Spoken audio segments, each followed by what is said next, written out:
Irreverent, entertaining, cool. You're listening to LA Talk Radio.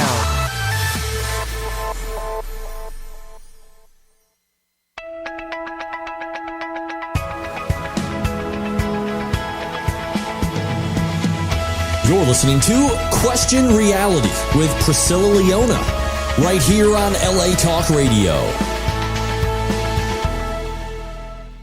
Hi, welcome to Question Reality. I'm Priscilla Leona, producer and host of this show, and we are coming to you live from Los Angeles, California. This show is definitely for you if you are questioning your career reality by considering or currently pursuing a career in the entertainment industry.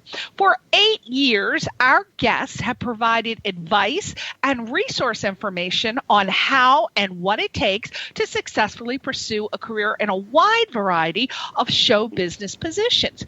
Now, some of our guests include Emmy winners, Grammy winners, Tony Award winners, reality television stars, producers, directors, casting directors, talent managers, screenwriters, actors, singers, dancers, models, musicians, comedians. We have it all. We even throw in a couple entertainment attorneys once in a while to just keep it going. Keep it going because you know you're going to get in trouble and need an entertainment attorney in your lifetime if you're in the entertainment industry. Now, what's important to note is that all of our guests have been selected to be on the show because they're at different stages of their careers, from professional, obviously, to once in a while we have a beginner on because we want to hear about the laurels and the trials and the tribulations that people are going through starting out in the entertainment business. So that means that we're definitely going to have someone on the show who can personally relate to you, and they're able to answer your show business career questions, either on the air, if you want to call in, or you'll be able to contact them directly, courtesy of listening to our show. Now, if you missed any of our past shows and you want to seek advice about a specific entertainment career, you can always go to our archive page on the latalkradio.com website. And we have the specific title. So, for example, you want to pursue a career as an actor or a producer or a director. So we list the name of the person, the title, and their website address. So you can go directly to their website address. Oh, and then to the far right, you can click play, and that will play the show directly. So we ask a ton of questions that you want to know, so you can play the show and get pretty much all the answers there. But then their website is there, and you can go and check them out and contact them directly. Now, Question Reality is the title you can search by. Obviously, if you're going to latalkradio.com and check us out. Now, we're also available for free on iTunes, Google Play, and Stitcher.com under the podcast section. And please make sure that you get your free app, which is on the homepage of the latalkradio.com website, and it's located towards the bottom. And very exciting news, we are now currently booking for 2017. So if you have someone that you would like to refer who works professionally in the entertainment industry and wants to come on the show to promote their projects, my goodness, please contact us. Again, go to our official website, which is questionrealityradioshow.com. questionrealityradioshow.com. That's separate from latalkradio.com. questionrealityradioshow.com. Click the contact link, and there you will be able to contact us and hopefully come on the show. Now, today is the first day of the new year that I've been back. Well, actually, it's January, so of course it's the first week of the new year. Oh, I get so confused. Days come and they go, and it's just all a big blur. It's just blurry. There's been so many activities going on. You got your Halloween, and then the Thanksgiving, and then the Christmas, and the New Year's Eve. I think I'm still drunk from New Year's Eve. The wild turkey is still here. I'm still buzzing around. I don't know what the hell day it is. We have a lovely, gorgeous lady on the show today. Her name is Felicia Linsky, and you might want to go to her website right now. It's FeliciaLinsky.com, and that's FeliciaLinsky.com. Linsky.com. She's also on Twitter, Facebook, LinkedIn, Pinterest, you name it. Just Google her and you'll be able to find her. Now, Felicia Linsky is an award-winning celebrity makeup, hair, spray tan artist, lifestyle designer, and motivational speaker based in Los Angeles. And she has worked on some of the biggest film and television projects, mega hits like the film franchise Star Trek, Magic Mike, XXL. My audience knows how I feel about Channing Tatum, so you know I'm going to be asking her some personals. Need some personal measurement sizes. No. Need some personal Channing Tatum questions answered. She's worked on Santa Claus 3, and some of her television projects include Parenthood, Trophy Wife, Mob City, one of my favorite shows, Raising Hope, Arrested Development, and the list goes on and on and on and on and on. It's just a list. I could be here for an hour telling you all her projects. Her work obviously can be seen in film, television. She also does fashion print, On the Red Carpet, The Knot, Wedding Wire, and just a ton of other places. You know, credentials. So without further ado, let's talk to this hot chick, hot celebrity makeup artist. Welcome, Felicia. I'm going to say Zelensky. I don't know why I want to put a Z-E-L. I like that spicy added addition to my name. Thank you. Little European flair to your name. My goodness. Well, you know, we were just briefly talking before the show. We got to tell the audience how life works, how these things work. I met Felicia, I thought in the 90s, but then again, you know, I lose track of time. She actually corrected me and said it was the early 2000s. My husband was in a guitar shop. I don't know, fixing a guitar, buying a guitar. I cannot remember. But I happened to see this beautiful girl in there, and I'm like, wow, her makeup looks so perfect. And I think I asked her a makeup question, not sure. But we started talking, and it turns out her makeup was perfect because she was a makeup artist. And we just kept in touch over the years. We have only met in person that one time, but for some reason we just kept in touch. And sure enough, we just reconnected yesterday, and I had a cancellation, and she's like, I can fill in. And that's how you're here today. Correct, Felicia Linsky? Absolutely, 100% correct. Oh, and I love your name so much. I have to say the whole name, Felicia Linsky. It can't be just Felicia. Oh, thanks, Priscilla Leona. Priscilla Leona. Now, a question for you. First of all, I have to know this. When you were a little Felicia, what was your first fantasy or dream job? I wanted to be like that lady on that cop show. I can't remember it. I wanted to be a cop, and then next time I saw a show, I wanted to be a doctor. Next show, I wanted to be a stripper. Next show, but what did you know how you have those little fantasies when you're little? Did you always know that you wanted to do makeup, or did you want to be something else? Oh, no. Matter of fact, I'm genuinely surprised I ever ended up in this field. I grew up in the fashion industry, and so I was surrounded by women's ready-to-wear and people who were dressing women, and I was surrounded by art, and I was surrounded by live theater, actually, because my parents were very much into the arts, thankfully, and supported the arts, so we got to see a lot of live performances from very famous singers to Broadway. I mean, my first Broadway show I saw was Hair when I was the original Hair when I was like 5 or 6 years old in New York. And I was like on the edge of my seat when they came out from under the canvas nude. Like, you know, I was just titillated by theater and live entertainment.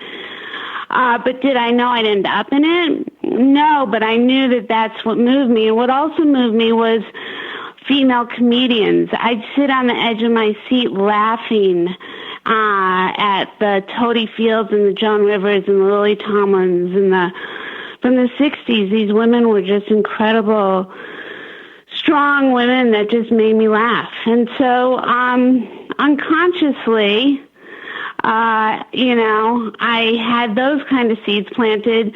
Did I know where they were going to take me? Absolutely not. Well, take us through your life journey that led you to decide to become a professional makeup artist, hair and spray tan artist. Take us through that journey. Well, here's the unconsciousness of all of this, because we talk so much about this in our, in a lot of ways today, which is about vision boards and setting goals and dreams and, making them come true. Well, you asked me what little Felicia did. Well, little Felicia at ages of 8 and 9 had already been recognized as an ability. I had a real strong ability as a little performing art kid, but not where you're putting me in commercials. It's just developing my gifts that were somehow naturally given to me. So my parents recognized it and worked, gave me that opportunity to be expressed, which is how you ended up meeting me, because I was playing the cello. I started playing the cello when I was a little girl, but I was also illustrating and painting and sculpting and really developed all that. But at age 8, 9, I can tell you consciously that unconsciously I started putting up vision boards.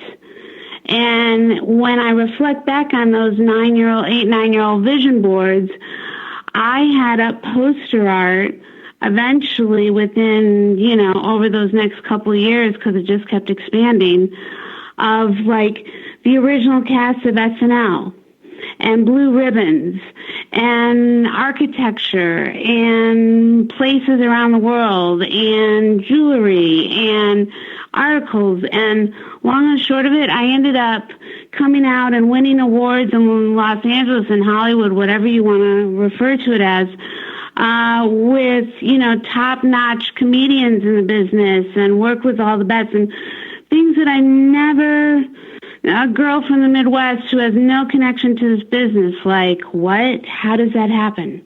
Right. And I was pre-med fine arts in my university level, so it wasn't something that, I didn't know that I would ever get here. And I often think for every one of us who have, quote unquote, had the opportunity to successfully make our living this way, I know that, La La Land is the perfect example of that currently, of the those who do and the those who don't, or what degree does that mean, and what's relative to that human being. And this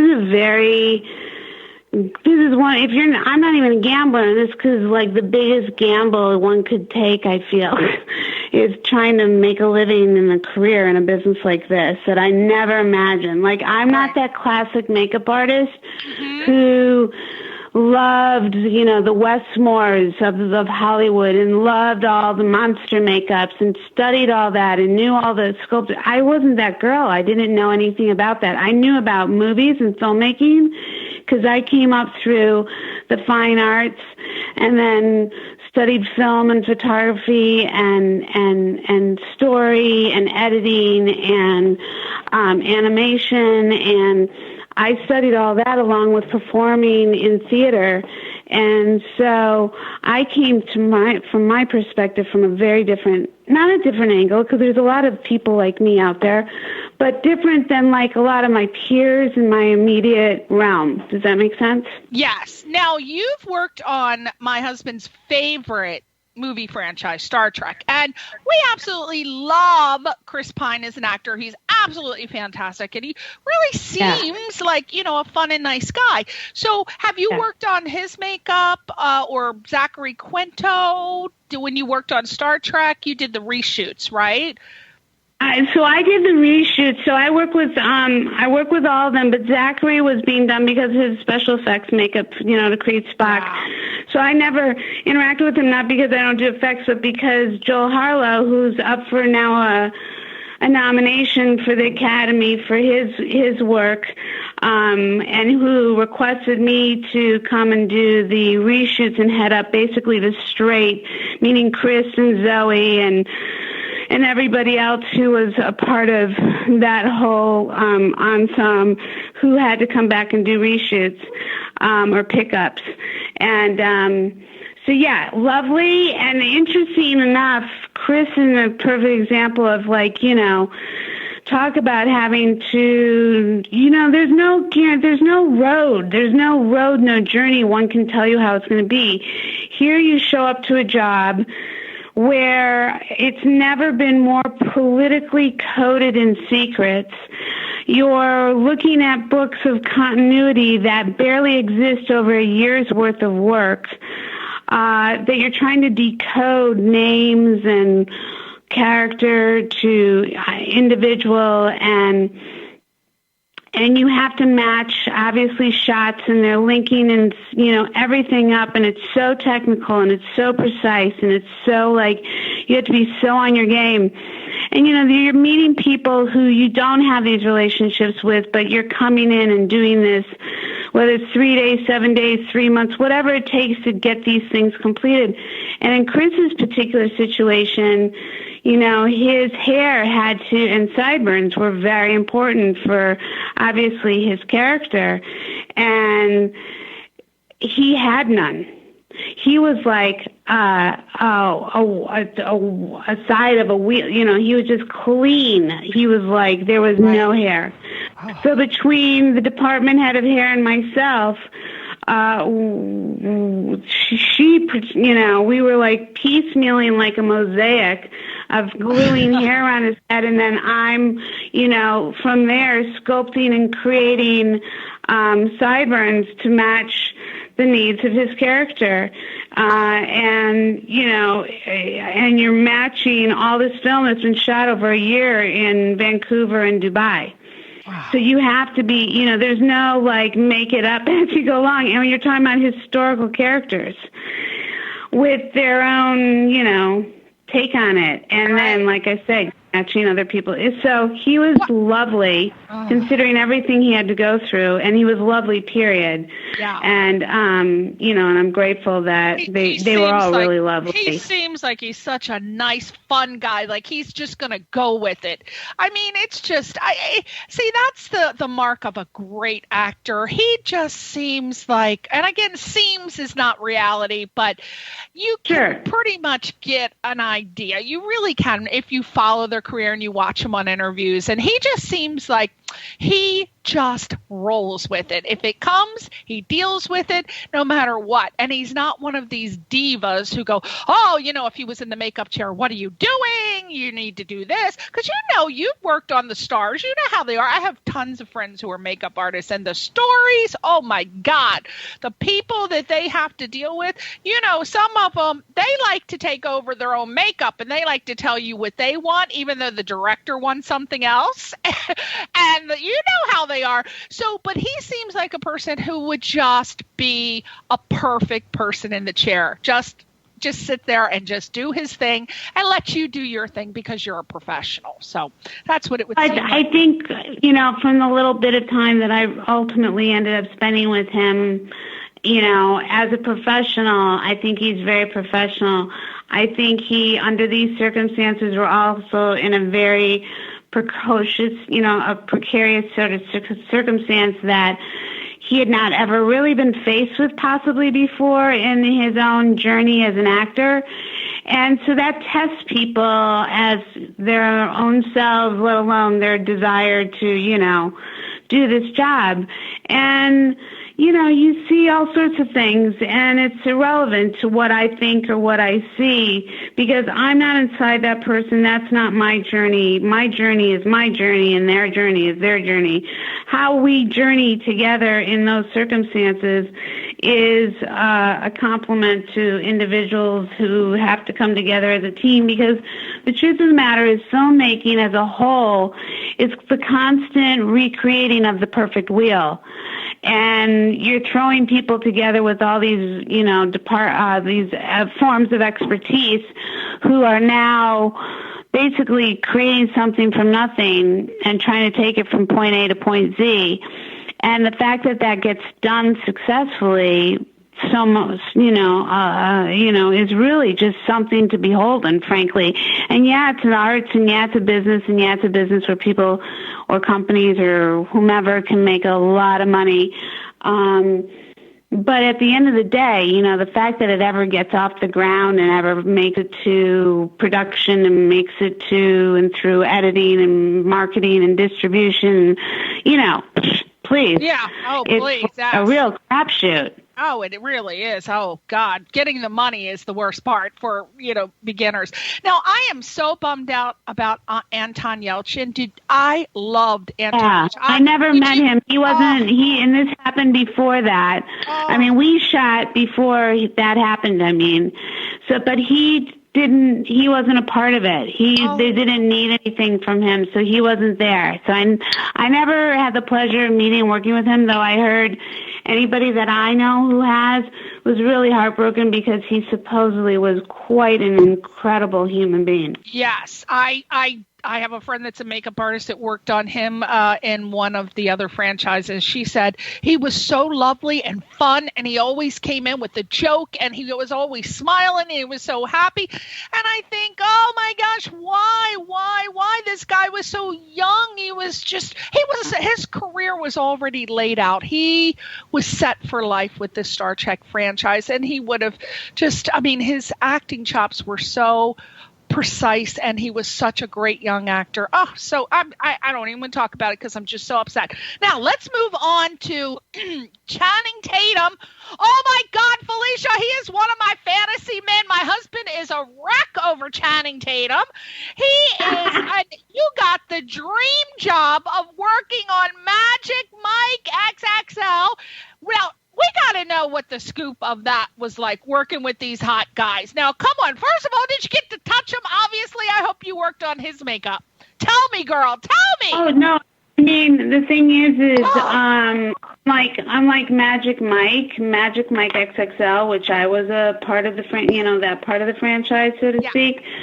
I was brought in as the key. I wasn't the department head, but I was already getting to be known as one of my many things that I do and can be, you know, looked upon for is my spray tanning. I ended up, I think it was around 2009, 2010. I mean, this was after years of creating a lot of my own body makeup concoctions for my actors and doing shows that, like, you know, basically they're supposed to be on a beach 24/7 or part and around it. So each and every actor had to, like, from head to toe, be, you know, any skin that was exposed always had to have makeup. So when I got exposed to the opportunity to, you know, to actually do mobile spray tanning, and I was exposed to, it ended up that I started working and traveling with this company. And by the time Magic Mike XL came along, can you hear me?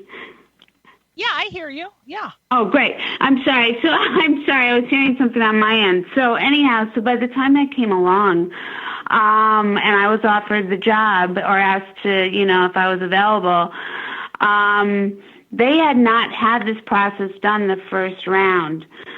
I don't remember exactly what formulation was used on them or for them then, but it wasn't this. It wasn't spray tanning, I don't believe. I believe it was like, you know, spray on makeups or whatever. But I'm not certain. I can't be quoted on that. But so it was really about me creating a trust in these men to trust me to take really great care of them and know that whether I was doing their face or not, like Chan, I didn't do his face and I didn't do his hair, but I maintained his body for the entire... Well, that's the best part! What the hell are you talking about? Forget the face. With everybody except Joe, every other man in that movie was in their body was really my responsibility. And, yeah, you know, as a professional person who is a makeup artist and as an artist as well as a businesswoman and growing up working with people, dressing them, and I was around a lot of nudity through my art form and classes, I should say. You know, I know people get really titillated by this stuff. Yes, yes. You've been around it. It's like one looks just like the other one, but from a person who's not. No, I don't mean, everybody's, beautiful in their own individual way and all that, but I have to be a professional because that's what makes me get the work, right? I know. I can't be losing my mind, over people, whether I felt that way or not, because, it's just not my way. I appreciate the fact that I am been in some pretty precious circumstances, but I have to tell you, my Magic Mike XXL work got me War Dogs with Jonah Hill. And Jonah, is nominated, God willing, tonight for Golden Globe. And I traveled from here to Morocco with him and the crew, and ended up, it came out of, nowhere, but he had this look that they were trying to create and kept trying to create and weren't successfully creating, and then I got recommended, and obviously because of his relationship with Chan and being recommended, I was brought in one night to take care of him, and that one night turned into, 3 months of traveling, all over, but becoming not just a spray tan artist for Jonah. I was also doing Ana de Arras in that movie as well, who's the beautiful Cuban female who plays Miles Teller's wife. And, it took me, one night took me into a 3-month full-time gig of, being a permanent makeup artist for the show, as well as maintaining their spray tans, which was, the reason why I was brought on there. So there's a lot of good lessons, not just for me, but I think in preparation of how you want to get through this business,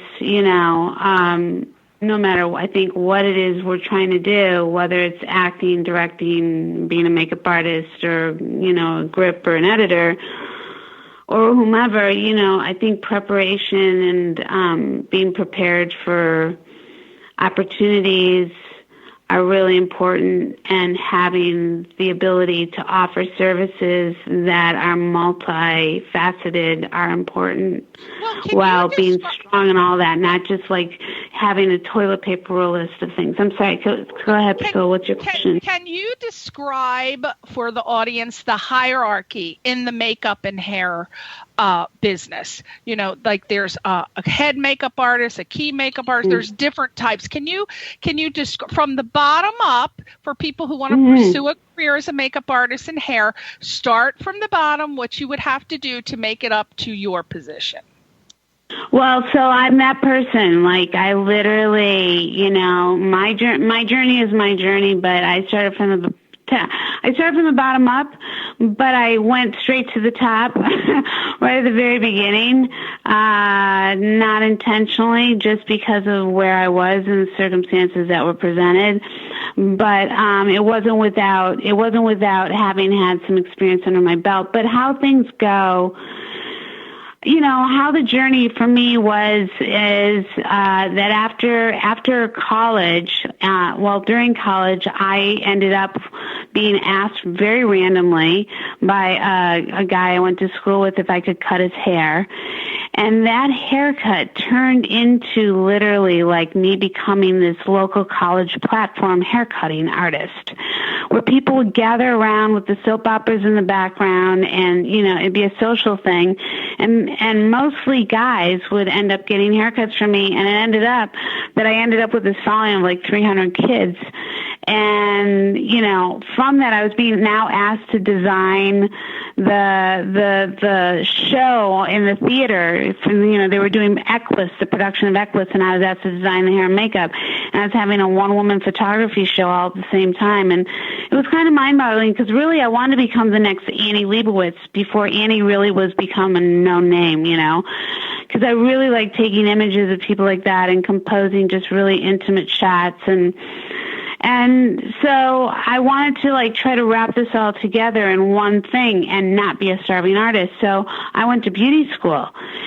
And thank God I did, because I loved hair, and I thought that was really going to be my thing, even more than makeup. But the point was I didn't want to be a starving artist, and I had a lot of loans to pay back. So I knew I had to do something that could keep me in the realm of creativity and making money, but also could lead me to the doors that I wanted to, have open up, which was film and television and fashion print and photography and all those things that I wanted, and theater, the things I loved. So, how that all began for me was while I was going to beauty school, I was also working for the Clinique Corporation at the local department store, and that local department store job offered me the opportunity while I was going to school full time, which was 40 hours a week, which is, there's state laws that you have to follow. I was then doing a part-time 20 hours at the Clinique because I needed to make a living and I needed to keep my hands and get educated that way. And that's how I learned skincare and makeup application and product, and as well as in my education, with my cosmetology, but that was more hair. But then I was also learning things like about the conventions and product companies and platform work, and, thinking about getting back into the fashion print with the magazines, meaning getting back because of my family history of being in fashion. But all of this was just like a throw into the air, and you never knew it would stick. And literally after I finished my education and I was ready to go out into the world, I ended up in the salon that I grew up in for 6 months with basically my mentor. And yet I could only stay for 6 months. I could not stay in those four walls, not them personally, but I just knew I had to do something greater than that. And I started myself in Chicago selling shoes while still also working for a clinic and traveling. And then one day, funny enough, we went to do a test strand on my hair, which was pink. And imagine a pink test strand hair, in my hair while I'm wearing a lab coat. Well, to Clinique, that was just not okay. And I got fired for that. And I was like their greatest salesperson traveling throughout the whole Chicagoland just for a pink strand of hair. And I remember being really just kind of thrown by that and upset, and just knowing that I had to take charge of my life. And literally, when I left that store downtown Chicago, I reached out and called the photographer whose name I had been given, who I just thought, well, I got to start somewhere. And I called this guy and I started working with him, and one thing led to another that led to agents, and I started building a portfolio, and that portfolio and my makeup kits, and I just started building jobs. And it was like I said recently to somebody, because I was consulting a young girl who was interested in getting into the business. I told her that my first 15 years of my career, which is now around 30 years, I bartered and basically gave away my services to build my skills and to get images and to get clients and to get jobs, and I could barely rub two pennies together. Right. But that's what it took. Yeah. Well, you're also listed as a lifestyle designer and a motivational speaker. For those who don't know what a lifestyle designer is, what does this entail? A lifestyle designer. What do you do? Well, for me, I coined that phrase several years, but actually probably going back to about 2007. I actually have always been interested in being an entrepreneur and having different ways of expressing myself, and I always look at things in different ways of how they can be used other than what they've been designed for, and then I think about my life and what I use and what I do, and then, of course, from a motivational speaking perspective, I tie that in with my perceptions and perspective of things I've learned throughout my lifetime. So combined with all of this, my lifestyle designing, and getting to your question, is I've been on a journey, a quiet journey that hopefully is going to become much louder very soon, and announced, of developing products that I really believe in that create ease in people's lives, and so hence the lifestyle design title. Okay. And now, what are the pros and cons, would you say, of being a professional makeup artist, hairstylist, lifestyle designer, just overall? What are the pros? What are the cons? If someone's thinking about pursuing this field, what are the good things and what are the bad things that they're going to have to deal with? Well, the good things are if you're really passionate about this business and you get the opportunity to, do it, and it never ends, the journey of from day to day, who and what you are and working on and with and where. If you're passionately committed, then, just know it's going to be an ever-changing road of opportunities. With different people and different locations and different challenges, and it's all really about being able to work with others who are all very egotistically, whether they're trying to be consciously or not. Most are driven on some level by their ego and passion to be a part of this. Some for different reasons than others. Some because they want the accolades, others because they just can't imagine doing anything else. And some who are just riding on the coattails of generations of other people, and you see it all. Some are very educated, others have no education. And it's fascinating. It's a fascinating world. So the pros and the cons are, I didn't know anything about this business when I got into it. I didn't know anybody in the business when I got into it. So for me, the cons were, I wish I had, because I might have chosen differently. I think I would have chosen personally to get an advanced education in law and become an entertainment attorney and have the ability to I could still produce and that's not a question. But I've always thought much bigger, and when you think bigger, sometimes for others that gets to be a little much. And Priscilla, you're a perfect example of somebody who thinks bigger and outside the box. So I know you get what I'm talking about.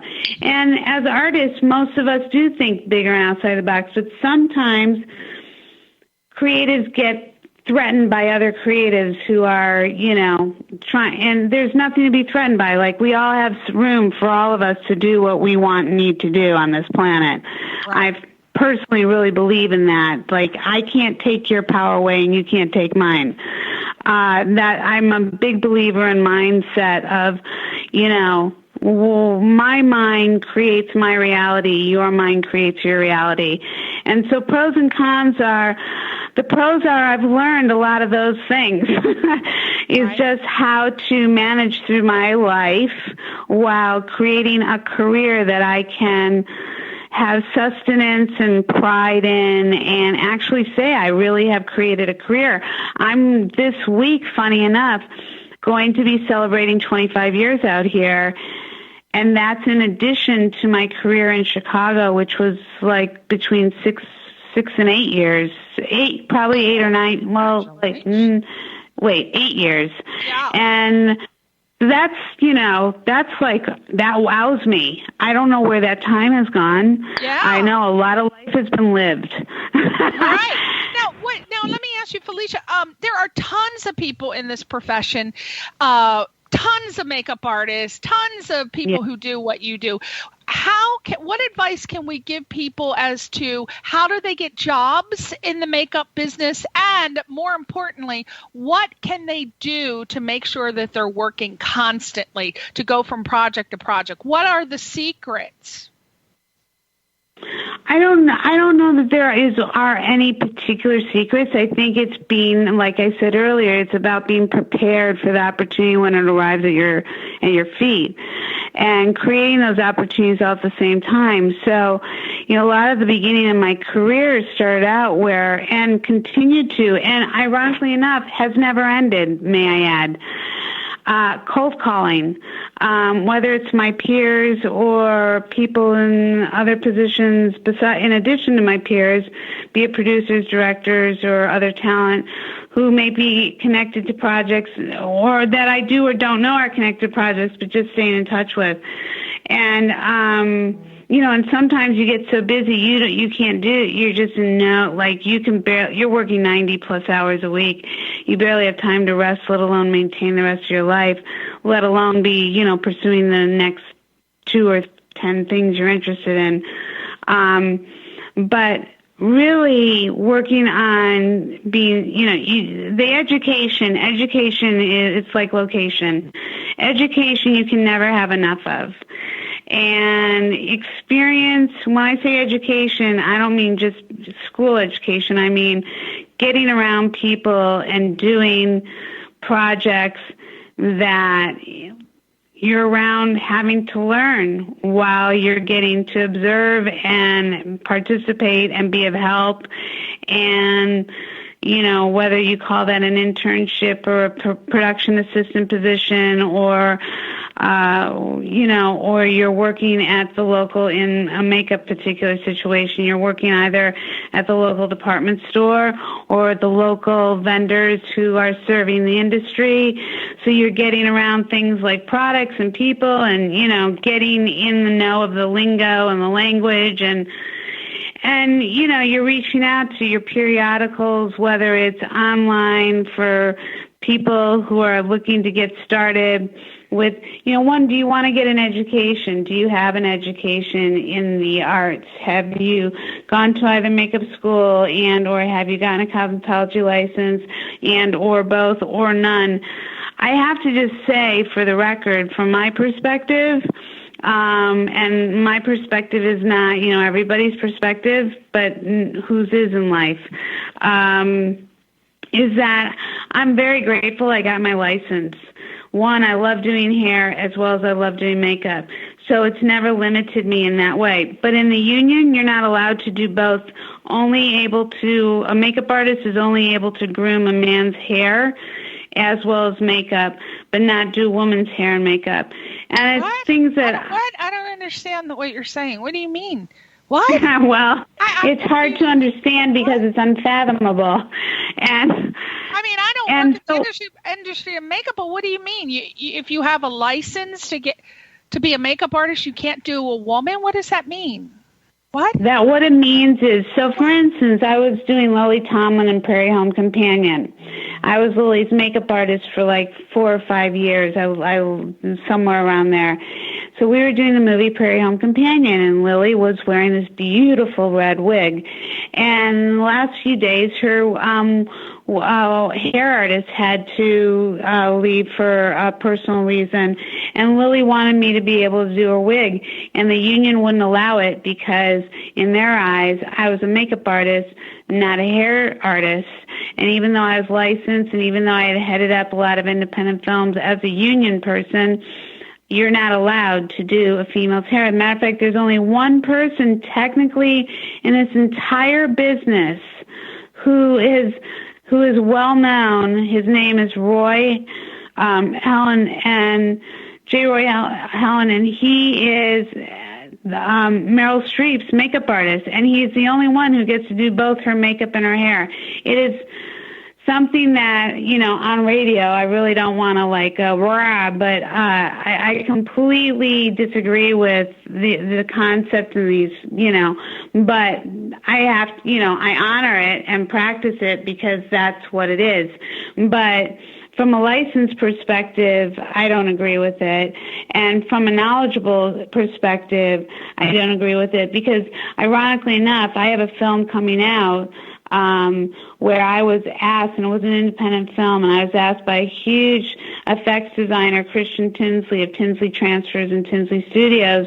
He was collaborating with the actor Stephen Dorff on creating a character that was a musician who had not pursued his dream, which was to become a musician. He was, just somebody who performed at the family picnics kind of thing. And then a series of family tragedies happened to him. This is the outline of the story. And through that, does it come to him to basically pursue his dreams? And in the concept of this story, his best friend happens to be a filmmaker, so he goes on the road with him and documents his journey. And so this is basically a road trip movie kind of documenting this whole experience of this guy. And the long and the short of it, Stephen and Christian of Tinsley Studios try to come up with concepts of him not being Stephen Dorff. And the reason for this was because Stephen's real father in real life is a huge music producer and very well known. And his brother, Andrew Dorff, God help us, just unfortunately tragically died over the holidays, was a huge music producer down in Nashville. And Stephen Dorff, the actor, wanted to be taken seriously as a singer as well as an actor. And as you know, that's not always an easy transition. So he wanted to create this character that went basically into a makeup effect. So he wasn't known as Stephen, but as Wheeler. And so we created this effect on him, including me being asked. Originally I was going to apply all the prosthetics, but then I was asked to focus on the hair and create the look of Wheeler and his hairstyle. And I was given a raw custom-made wig that I then cut on Stephen's head and created this hairstyle that created the look of Wheeler, which is like, I'm so proud of, I can't even stand it. But in the union, technically, matter of fact, I'm up for a nomination right now, for consideration for a nomination for a commercial I did for Crest, creating Shakespeare. Wow. And the actor was hired literally like at 5 o'clock the night before we were going to shoot at 6 a.m. Vendors nobody was available. The guy, it didn't matter how many bald caps and wigs I had, none of it worked. I happened to, thankfully, years and years ago, after I first came here, a very dear woman by the name of Diane Roberson's mother was the head of Universal, and Diane was my wig mistress on the Ben Stiller show, which was one of my first big opportunities out here in L.A. And I happened to inherit all of Diane's things, including things that went all the way back to like the Max Factor studio days. And I happened to go through my kits where I found all these original hair pieces that I ended up cutting and sewing and styling and building into this actor's head of hair, which was like, an eighth of an inch or long at the nape, and the crown was, just a couple inches longer, right, and had to use his own receding hairline. Long and short, I mean, the work that we do, you just never know what you're going to be faced with. And Felicia, I am so sorry. I just got notice that we're ending in 1 minute. Remember, I told you we got to end the show at 5:50, and it's 5:49. I'm so sorry. I love it. We could talk about things forever. You have so much to talk about. We got 1 minute. I just want to point out that Felicia is going to be working on Westworld on HBO. She's going to be working on Shooter on USA. And she's going to be working on Wheeler, which is coming out February the 3rd. And I just want to thank you so much, Felicia, for coming on the show. You have so much to talk about. We're going to have to bring you back on so we can just talk some more, girl. We're going to have to I would love that. Thank you for asking. Oh, my gosh. Well, thank you, everybody, for listening. Felicia has probably given you so much great advice on how to become a celebrity makeup, hair, and spray tan artist and lifestyle designer. Please go to her website, FeliciaLinsky.com, and check her out on Twitter, Facebook, LinkedIn, Pinterest. Just Google her. She's there. Thank you so much, Felicia, for coming on the show, okay? And we're going to have you back, all right? Thank you. You, sweetie, and we'll see you next week on Question Reality. Bye.